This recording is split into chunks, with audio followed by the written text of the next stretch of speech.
This will be the first glimpse of who Republicans want to represent their party. And joining us right now is CBS 8 political strategist Laura Fink. Hi, Laura. Here we go. Buckle up. Are you ready? It's time. Can you hear me? Hey, Eric. Good morning. I can hear you. Good morning. Now, let's talk about tonight's caucus and why it's so important. Explain what this caucus entails here.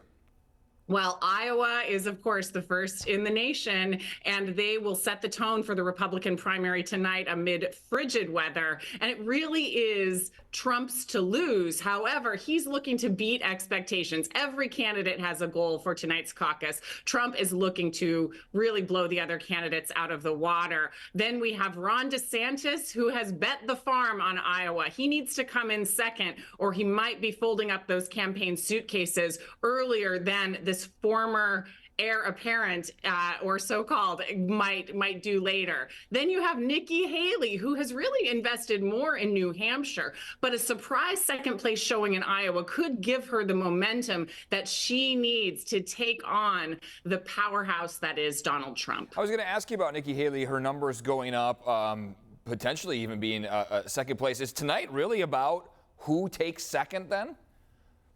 It really is about who takes second. We know by all of the numbers, it would be a grand surprise to see if Donald Trump come in second. But it really is about who can finish second, keep the momentum in their campaign, and prove that they can gather supporters that mirror the Republican base. Iowa has devout evangelical Christians, which are a core part of the Republican primary base, proving that they can stay in this race, go toe-to-toe with Trump, and perhaps be competitive in the states to come. We're talking a lot about Republicans here, but our Democratic listeners are wondering, hey, what about the Democrats? Can you remind folks why there's not much hubbub over that?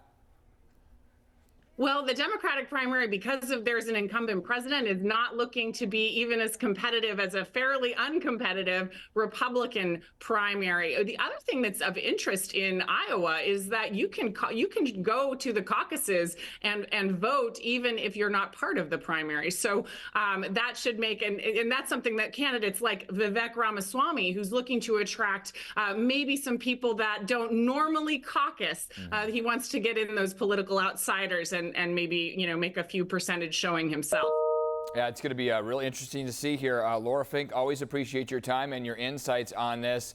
It's going to be a big night in Iowa there. Hopefully the cold doesn't deter those voters. We got about 20 seconds left, but that is an issue here, right? Oh, cold. It's like cold in Iowa. We'll see.